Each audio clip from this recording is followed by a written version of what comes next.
Hi everyone, welcome to Euphoria. First thing I'm going to do is go over the basics of what you should know before you start sewing your project.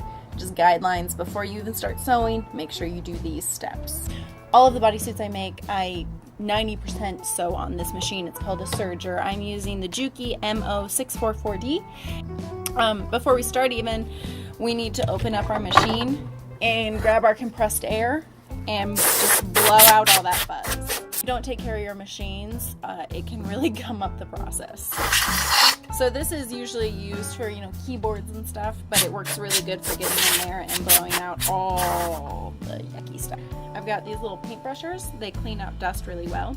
You don't want dust building up in your needle or anything like that because, again, all the extra thread will just... it'll gum up your work. So you want to make sure all your moving parts are really cleaned out. There's tension discs in here. Sometimes the thread can get caught in there, and I was flabbergasted for a week while I was trying to rethread this machine. It turned out that there was just a knotted thread caught in this tension disc, and it wouldn't let me sew anything. Depending on the machine, there's different settings that you need to put your threads on. A serger uses 4 threads that all weave together to create one seam. Basically, it allows for stretch. It's got some loops on the bottom and the top, and then 2 runners. They all work together and they allow that stretch in ease that you need for some bodysuits. My mother introduced me to a wonderful thread you should be using called woolly nylon. It actually is a stretch thread. You can see it right here. So this is it laying, but it actually has some stretch to it. So when you are moving and fighting your villains or fighting your heroes, if you are more villain-centric, then your seam will not pop. Seams that you work so hard to sew up will not pop as you deliver that nice high kick. Each thread has a different tension setting, and so for using woolly nylon on my machine and sewing spandexes, I usually have it set in between 4 and 5. This will change based on your machine. Each machine comes with a guide that you can look up and you can set, but for me, for my Juki, that's what it is.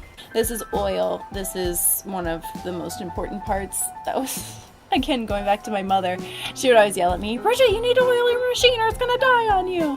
And you'd hear a significant difference when you actually oiled them. It is a machine, so just like your car, you need to make sure it's well oiled.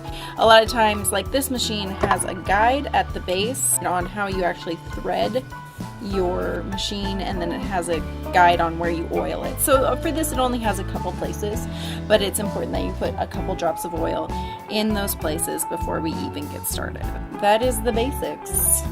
That's your start. The last thing I will go over is when you're sewing new materials, silky materials, stretch materials, you need to make sure you have the correct needle.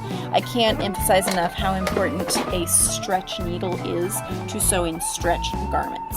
I don't know the science, and I don't pretend to know the science about your needles and about the different things, but I do know that when you change them to correspond with the correct fabric, you're going to notice a big difference. And don't use old needles. When you change out to new needles, you'll notice that maybe if you were skipping threads before or it was missing and you change out those needles, you'll notice that it fixes that problem. Sometimes fixes can be as simple as changing your needle. Sometimes it's a lot more difficult, but always try changing that needle first. So there it is, there's the basics. I'm going to be going through making my Avengers Annual number 10 Rogue costume. I'm making it for the Captain Marvel movie because I'm evil. All of us Rogue fans know that she got her powers from Ms. Marvel, and she put her in a coma on her first appearance. And then she went and wreaked havoc on the Avengers, so being a true Rogue fan, it's a cosplay I've always wanted to do, and the Captain Marvel movie provided me with the perfect opportunity.